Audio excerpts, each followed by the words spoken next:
G'day, here's a small parcel of Boulder Opal from central Queensland, rules in millimetres, materials being wetted. Each piece is different.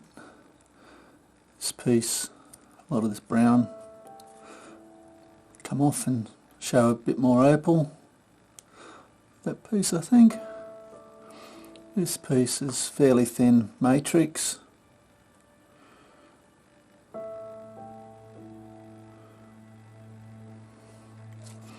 This piece is basically got very fine lines of opal in it.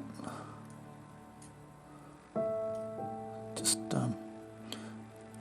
grind it down I think and make it into a combination of fine lines of opal and the nice hard material, so it should polish into a nice polished stone.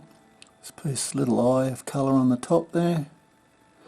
There's another little bar or line there. You cut the top off and just polish this into a cabochon with a green fire going across the face.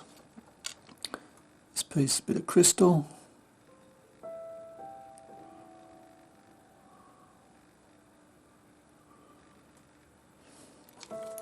Anyway, I hope you've enjoyed looking at those. Cheers.